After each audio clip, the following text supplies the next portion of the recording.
CPD Show. Welcome back to That CPD Show, and I am joined today by Dr. John Andrews. Dr. John, welcome to the podcast. It's great to have you on. It's marvelous to be on. Thank you so much for inviting me on, and I really feel very honoured. I'm delighted. I'm very excited, and as a Liverpool fan speaking to an Arsenal supporter, I'm feeling quite blessed at the moment. So it's all good. Yes, I think that given where we are in at the moment in the table and in the league, less talk about Arsenal, the better. My beloved Arsenal, you're having a very good season. It's definitely worth saying that, and so far worthy leaders in the title charge. That's for sure. And you said honoured to be on the podcast. Well, the honour's actually mine because your book 252 is the top trending, the top logged book on CPD. So Wow. on the CPD platform, it is the most logged book. So that's a pretty good Wow. accolade to have. So That's many amazing, Chris. ministers. It's absolutely wow. I mean, I'm really like shocked by that, and also humbled by that, and my goodness, very blessed. It is a sobering thing when you write something, and of course it's different from a sermon. A sermon has a shelf life, or a sermon can travel, probably with technology more than ever today. But the minute you commit something to writing, somehow it feels a bit more permanent, and it's always a little bit scary, exciting, humbling, because you know that people from around the world or anywhere could pick up your book, and either you're influencing them for good or maybe not so good. And so to hear that leaders are picking it up within AOG and using it in that way, it's just staggering. And I just hope my ambition always is, if there's one thing within the book that becomes a bit of a light bulb moment, a bit of an epiphany or a revelation for people, and it helps them to be better versions of themselves and move towards a greater sense of purpose in Jesus, then my goodness, it's worth all the work going into the book. So I'm totally blown away by that, Chris, and very humbled and excited by that. Thank you. Brilliant. Well, before we dive into the book, it is very important that this is that CPD show, and on this show, it's a tradition that we ask every guest what their favorite dessert is. So, Dr. John Andrews, what is your favorite dessert? Well, it's a tough call. There are two that are sort of neck and neck, and depending what mood I'm in. But I love banoffee pie. A good banoffee is pretty sensational, with a bit of ice cream and maybe even a drizzle of cream on the top. So you need about 3 weeks extra in the gym after doing that. And a close second, or depending on which direction the wind is blowing in, would be sticky toffee pudding. So probably you can see from those two examples where my weaknesses lie, where my kryptonite actually resides. So I'm now 58, Chris, and I only have to look at a banoffee pie, and somehow an extra inch goes on my belly. So I just got to be very careful about all of that stuff now as well. But those would be my two favorites, absolutely. Yeah, great choices. And I always find and sticky toffee pudding has cream on it, but for some reason it just needs a bit more cream, doesn't it? It just needs a bit more cream, and even if you're feeling adventurous, a wee blob of ice cream can really also help as well. In fact, yesterday, as a confession, I was up at Darlington Baptist Church Ministry and had a wonderful weekend with them. And I did have for Sunday lunch sticky toffee pudding dessert. But don't tell my wife, because I'm not supposed to be having desserts over the month of January. But there we are. It was delicious, and it was worth any pain that I might, marital pain that I might have as a result of transgressing yesterday. So it was marvelous. We'll chalk it up to ministry, and we'll say it was part of being a minister. Eat whatever is set before you. I think that's that's what you say. Absolutely. So. Amen. Fantastic. Right, we're going to talk about 252. And we just really want to dive into this book because, like I said, so many of our ministers already love it. And if you're a minister watching this, listening to this, and you haven't read it yet, then I do encourage you to. But to start with, I just have to get a bit of your journey and what led you to start writing 252. Wow. Well, I mean, my journey's been an amazing one, and in the sense that the Lord has done things in me, for me, and through me, none of which I expected, Chris. That's the truth. I had my own plans as a teenager, and then the Lord just broke into my world. I loved the Lord, but I had my own plan, and He stepped in and He asked me to surrender to Him. I didn't know what I was surrendering to in terms of purpose. I just knew I was surrendering to Him. And then He has taken me on this incredible journey. Left home at 17 to go to Bible college. Did 3 years at the Assemblies of God Bible College. Then based at Mattersea, not Missio Dei, and that was life changing for me. If I had my life to do again, I would do it again. It was absolutely life changing experience in terms of what it did for me as a person as well as my learning. And then straight from there into a sort of what you could call a pioneer situation. Worked under a man called John Morgan. And Dawn and I went to a little church that had been closed and then reopened, handful of people. And we spent 9.5 years there in a little mining village halfway between Wakefield and Barnsley that no one's ever heard of unless they've lived there or live close to there. And we had a wonderful time there. The people were wonderful. And then we went from there to Rotherham, and we really repurposed the Rotherham church there and had 17 wonderful years at Rotherham, and really, really, really loved it there. Still part of my heart would be there, absolutely. And then very unexpectedly, we were invited to work at Renewal Christian Centre, a wonderful church in the Midlands. I was essentially sort of asked if I would come, and with the possibility of taking over from the existing senior minister when he stepped down. And I had 2.5 wonderful years there. Unfortunately, that didn't end the way I hoped it would. The church leadership decided that I wasn't the person to take over from the existing leader. And that remains a slight sadness in my heart, because I had a wonderful time there. I loved every minute of being at Renewal. Renewal was a phenomenal experience, and great church. The senior pastor was an outstanding man of God, and it was a joy just to serve down there and do that. And then I served at the Assemblies of God Bible College as the principal. I think I'm the shortest serving principal in history. But anyway, I still served there. I had a great time there for about 14 months, served as a principal. And then as a result of sort of that coming to an end, really, Chris, I found myself launched, or by necessity move into a itinerant ministry. To be really vulnerable and honest with you, it was sort of initially just to pay the bills. I had no church to go to in the sense of leading. The situation of leaving the college was a wee bit awkward and difficult, and as a result of that, I felt like I just needed some time to recover and regroup. And so I really itinerated in 2017 just to sort of keep my hand in, pay the bills, do the stuff that the Lord wanted me to do. But my itinerant ministry has gone platinum. It's gone absolute. I can't describe what that's been like. And I'm just overwhelmed by the opportunities that I'm getting. My 2025 calendar is already completely full. I've got a little bit of midweek capacity, but it's essentially full. And 2024 was off the scale. So I'm just blown away, Chris, by the Lord's journey. But in the midst of all of that, to sort of answer your question about 252, I've always had a passion to develop people, to grow people, to help people become better followers of Jesus. That's really my passion. As a Jesus follower, I feel I've been called to equip Jesus followers to help, them follow Jesus sort of better.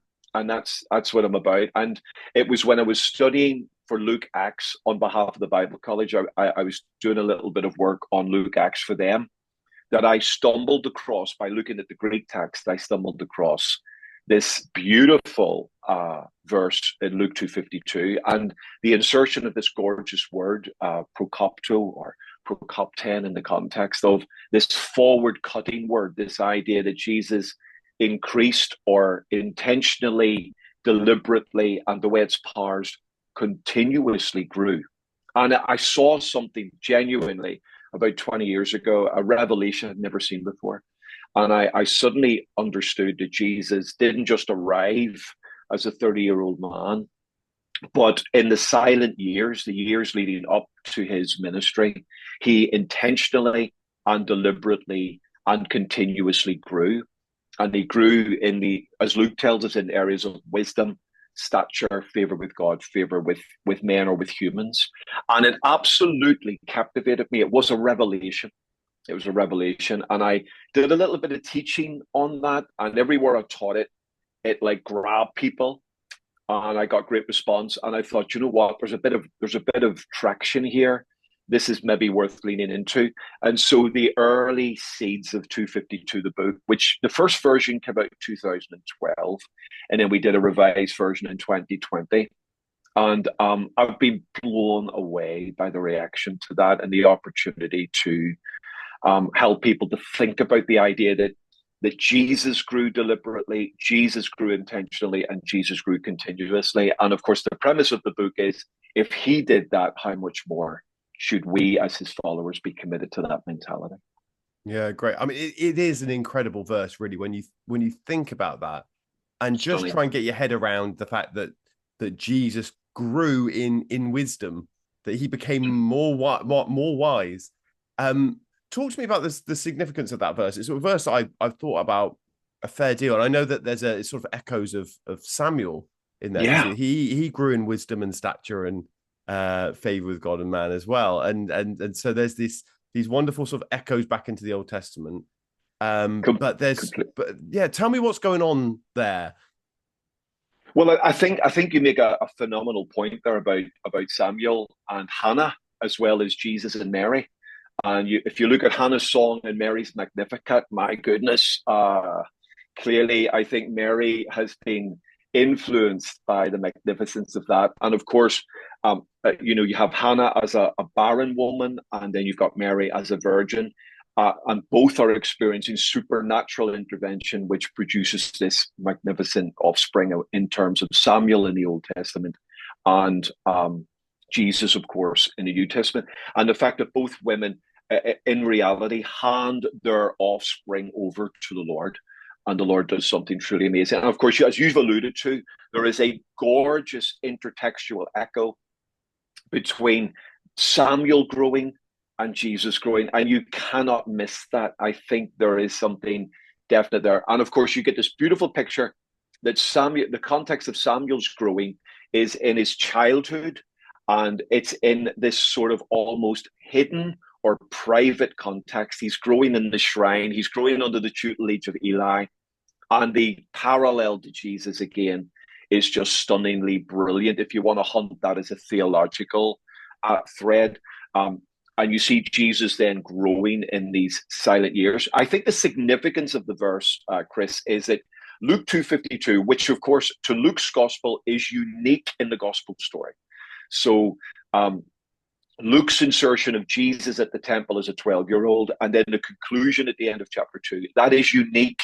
No other gospel writer has that segment. So every time a gospel writer has a unique insertion, we should pay a little bit more attention to the agenda of the author, and we should think about that. So shared material we notice, but also that individual unique material. Why has Dr. Luke included this? And of course, Dr. Luke is brilliant because he gives us chronology. He tells us that Jesus is 12. In fact, he almost, I think, implies Jesus is pre-bar mitzvah. He's pre-son of the law, because he describes Jesus as 12 and a boy, whereas bar mitzvah, he would be probably referred to as a young man or a man. So we've got this pre-bar mitzvah, we've got this boy at 12, and then the next time we meet that boy, he's 30 years of age, getting baptized in the Jordan, filled with the Holy Spirit, and the Father is speaking to him. And between 252 and 321 of Luke's gospel, you have an 18-year gap. And the only thing for sure we know from Luke's gospel in terms of those hidden years of Jesus is that Jesus grew, and he seems to be suggesting Jesus grew in these four areas. So the reason this verse is significant is because we're being taught that Jesus didn't just arrive. He didn't just show up as the finished product. Even though he was God in flesh, as a human, he had to go through the processes of development, growth, learning, um, and come to a place where, according to the Mishnah, at 30 years of age, he had authority to teach. So Jesus surrenders to a process, and 252 is an insight into the mechanics of that process and the fact that none of us just arrive. And there's one of the little things I say in the book. Is that when nobody was looking, Jesus grew, so that when everybody was looking, Jesus was ready. And I think that's really, it's a good way to think about it. When Jesus is growing up in Nazareth, a post-codeless world, a tiny little village of probably less than 300 inhabitants, no one was paying any attention, but Jesus was growing.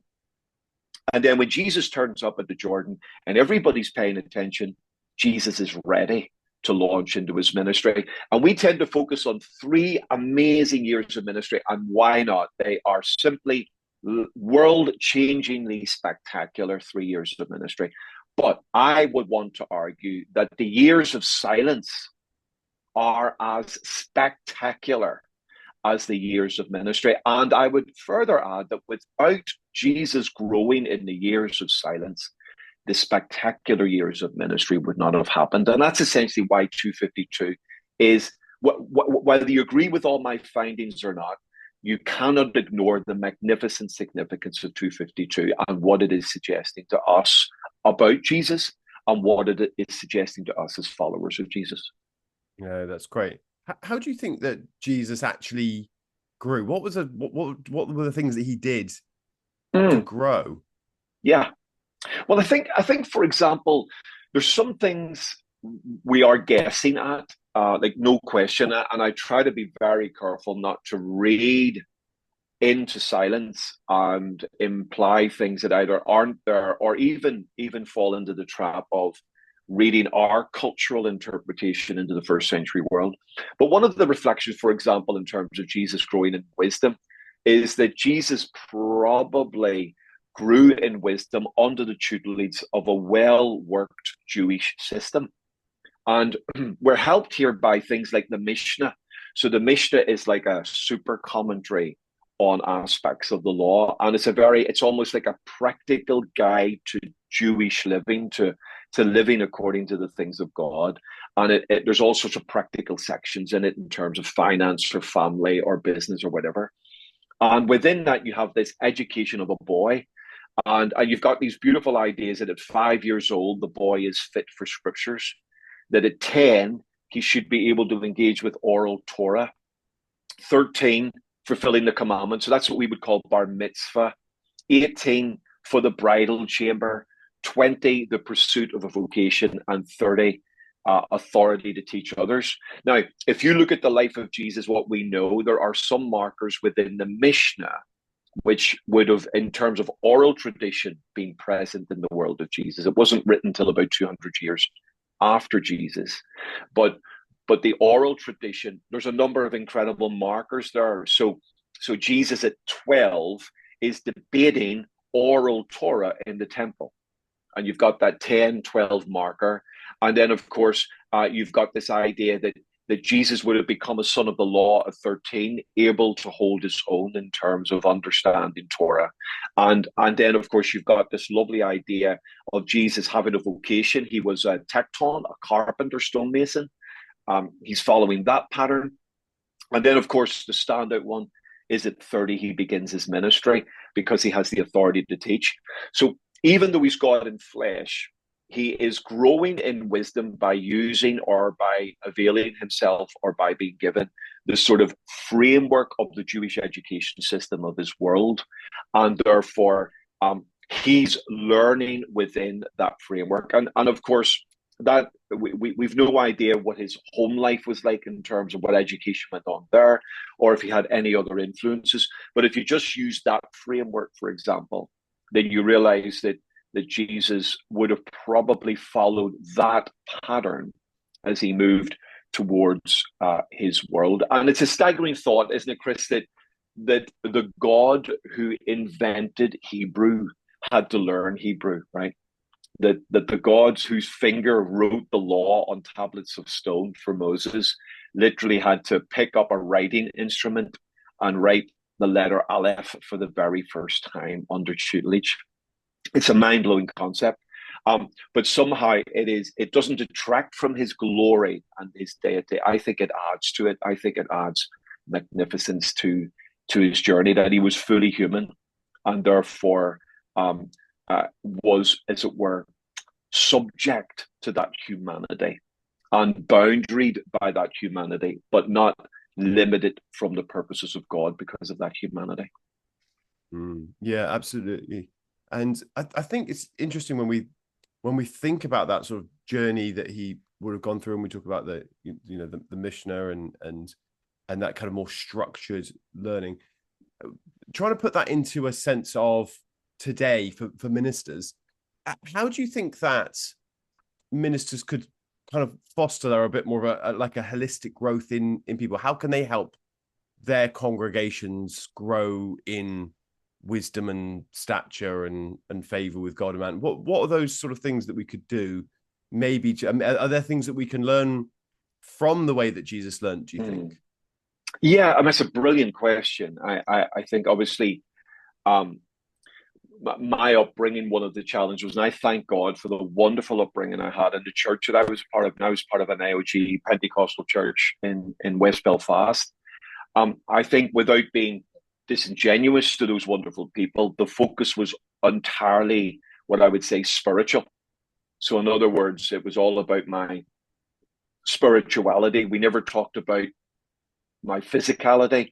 We didn't think about my emotional well-being or intelligence. We didn't think about what does Christianity look like in sport, or what does Christianity look like in the context of my relationships. It was all very much about just get Jesus at the center and get filled with the Holy Spirit and everything will be fine. And of course there is magnificent truth in all of that, but I don't think it's the whole truth. And I think one of the things that I've come into is to help leaders. I would say you've got to accept the idea that a holistic conversation is totally authentically biblical. I think this is where a Jewish worldview really does help us. I think when we think about a Jewish worldview of spirituality, it's this idea of the Lord at the center, and everything in our world is connected to the center. So there's no part of our world that is separate from that centeredness. Love the Lord your God with all your heart, with all your soul, with all your strength. It's that sort of idea of placing him at the center with all your heart, and then allowing everything in your world to be centered and aligned out of that. And therefore, there's no part of my life that should be separate from the centrality of the Lord. So if you imbibe that mentality, then it naturally leads to a holistic worldview where, hold on, so my sexuality is part of my spirituality, my physicality is part of my spirituality, my family, my relationships, even mundane things like my hobbies, my job, my career, my money, nothing escapes that. I love what I quote in the book Nelson, in his book Spirituality and Leadership, and he says this great quote, Chris, and Nelson says this. He says, we need to intersect our work, home, community, and sexuality with God. He says we must intermix the realms. And I love his conclusion, and we'll have to be careful with this conclusion, but he says this: whatever God touches becomes sacred. Spirituality that isn't 24/7 is just hollow religion. And I love this quote: a segregated component of a non-integrated person. I mean, that's a rich, dense quote right there. And we've got to be careful about things like whatever God touches becomes sacred. In the context, what he means is aligning our lives to God. He's not saying that immorality or illegality becomes sacred, but he's talking about bringing all things into alignment to the Lord, touching the centrality of the Lord. And when that happens, then actually something powerful happens. And I love his idea that if we're not living holistically, then we end up with a segregated component of a non-integrated person. So you end up with departmentalizing our spirituality or compartmentalizing our spirituality. We have bits that God can touch and bits that God can't touch. We've got areas that we feel comfortable surrendering, and other areas where we say to Jesus, "No, no, but out, you can't have that." That's a sort of a contradiction in terms as far as biblical holistic spirituality is concerned. So when we think about 252, it allows me to think about wisdom as part of my spirituality, physicality as part of my spirituality, obviously my relationship with the Lord is part of that spirituality, but also my emotional intelligence, my emotional growth, and my emotional well-being, and also my relationships with others, not just within my family but outside of my family. These are all areas that we are called to bring into that realm. And I think as leaders, if we just imbibe the idea that holistic spirituality is a biblical idea, then it gives us the chance to maybe, number one, model it, but then create ways of methoding that in our churches. Encourage people to think about their physicality.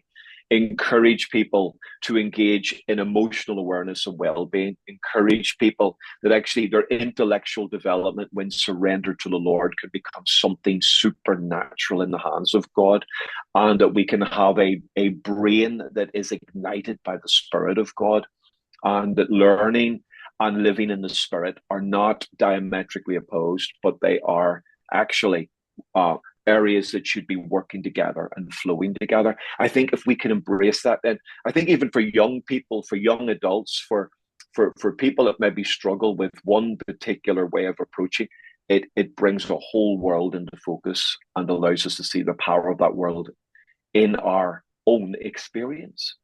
Yeah, no, that's great. And I think, when we think about ministers, and especially in Pentecostal circles, which of course AOG we're in, and we emphasize in Pentecostal circles the experiential side of Christianity, and so sometimes I think sometimes the thing that can be more difficult is maybe the growing in wisdom, because it feels very theoretical, it feels very cerebral, and that's probably not in line with that kind of more experiential Christianity that we're used to.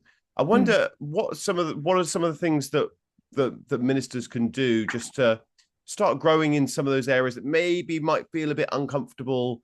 Are there any other maybe practical aspects of growing and maybe beyond the sort of traditional sort of spiritual categories? And I'm probably wording it wrongly in that I think all categories are spiritual, but I think we're I think that we often emphasize the experiential side of things. But what are some of those more practical aspects do you think that ministers could start to implement that would really help them grow as ministers? Yeah, well, I mean, I think for me, it is one of the ways that 252 helps me personally is that it sort of breaks down my world as a follower of Jesus and as a leader of other followers of Jesus into areas that I can bring a bit more intentional focus to. So for me, I try to think about ways in which I can step by step, process by process, continue to grow. For example, in these four areas.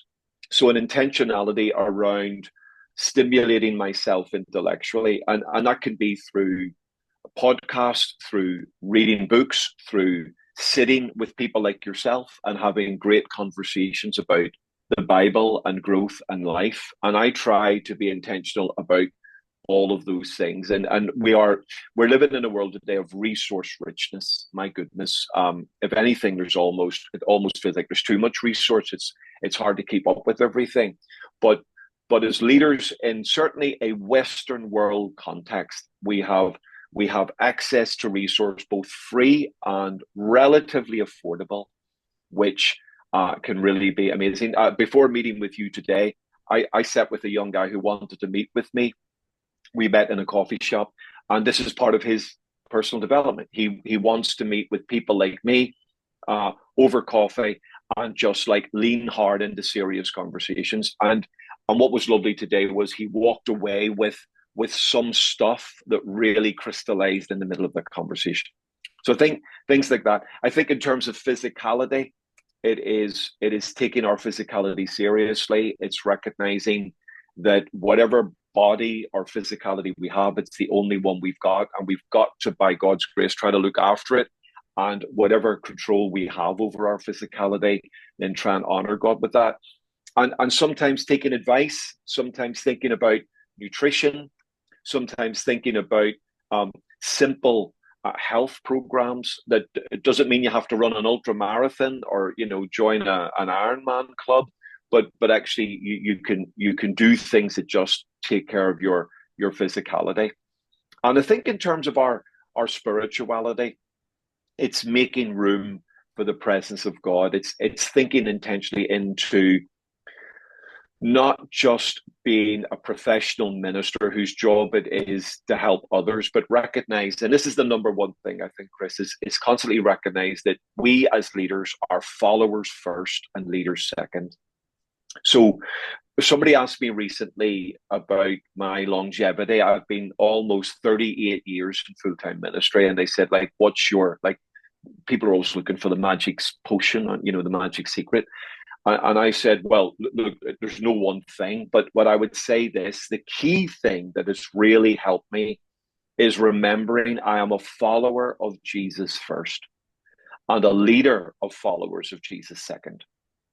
And because of that, then I've got to be intentional around my own spirituality, making room for the presence of God, making room for the word of God without preparing a sermon, making room for devotional reading, making room for romancing the text, making room for just being with Him. And I think that's very, very important. And I think, sorry, the last little, I know I've said a lot, so let me say this last thing and I'll pause because I'm talking too much probably. But also, as leaders, being intentional around building friendships. I think many of us have a very big mission table. We've got a huge ministry table, uh, but actually, some of us have neglected the friendship table. And I think if you look at the life of Jesus, you can see all three tables. He has a huge mission table, literally feeds thousands, you could argue, and reaches out. He has a ministry table where he does specific work at specific times, but he also has a deep friendship table, and people like Lazarus and Mary and Martha get to that table. And there's an intimacy that is expressed around that table that isn't expressed anywhere else. And as leaders, we need to be intentional about building a healthy friendship table, a table where friends get to sit with us, where we get to sit with them. And the only reason we're getting together is not because of our CV or our badge or our title. The reason we're getting together is because we're friends. And Dawn and I, one of our greatest pleasures in life, Chris, is to have good food with good friends. Good food will fill your tummy, and good friends fill your heart. And I think those things are really, we could be simply intentional towards some of those ideas. And that's just like blink reaction to your question without going into a detailed examination. Yeah, I was just trying to find the quote now. I'm pretty sure. No, I don't quote me on this one, but I heard that is it, I think it's Ignatius of Antioch described exercise as prayer. Come um, on. and I couldn't agree with him more. Actually, there is that sense that when you see your life as an integrated spirituality with God at the center, then actually all these different factors, friendship, having a meal with friends, that it's if it's doing something to you, and it's really they become important. It's not just, it's more than just the books you read or being in church, and those things, of course, vitally important, and certainly something we tried to reflect on the CPD site as well. I mean, we put about health goals and things like that we want to make sure that that ministers can log those kind of things as development, because in reality it is development. And so yeah, it's super important. So good. Brilliant. Oh, well, look, I would recommend all ministers to read 252. John, what else? What are you writing at the moment? Are you have you got a book on the go, or have you got one just written? Yes, well, I haven't got anything on the go at the moment. I launched my latest book in the summer, Emmaus, The Walk That Changed Everything. And do you know what, Chris? I loved writing that. So it's one of my favorite stories. Anyone who knows me knows I'm a bit of a fan of Dr. Luke. So I have written a couple of books that are sort of looking in orientation. I hope Dr. Luke, when I meet him in heaven, I hope he's pleased with the inspiration that he's given me. But yeah, so 252 is a Luke book. Then I wrote a book called Extravagant, based on Luke 7, the anointing of the woman of Jesus, to Jesus. And then Emmaus is based around the two disciples walking home, Luke 24. And oh my goodness, that was such an emotional experience. I don't think, maybe outside of Extravagant, I don't think I've cried as much writing a book as I did Emmaus. Emmaus was, there were a number of moments when I was reflecting on the journey, Jesus joining them and walking with them. The moment where Jesus enters their home, the eyes are open. I mean, I genuinely was deeply emotional experience. Um, and so I really love writing that. And I just feel like I want that to breathe for a wee bit before I start writing something else. So I've got a couple of ideas. They're cooking away. They're sort of simmering on the back of the cooker. And then I might later on in the year start writing something. But I'm having so much fun, sort of just letting MS breathe as well. And the feedback we're getting from it is just gorgeous. I'm just deeply, deeply touched by people's responses to the book. And yeah, love that. So not writing anything as yet, just still enjoying Emmaus. So yeah. Brilliant, brilliant. Well, Dr. John, thank you so much for joining me today. I'm sure it'd be great to talk to you about another book at another point in time. So we'll probably get that booked in, and we can we'll talk about more books that you've authored. Yeah, thank you so much for joining me today, and I'll catch you very soon. My pleasure, Chris. Thank you. Thank you for the privilege of being part of your podcast. And can I just say to any leaders listening, may the Lord help you, bless you, and help you as you continue to grow in Him. And may you know His strength and grace upon your lives. And thank you for your kindness today. Thank you for listening to this episode of That CPD Show. For more episodes, why not subscribe and give us a review? It really helps us out. See you next time.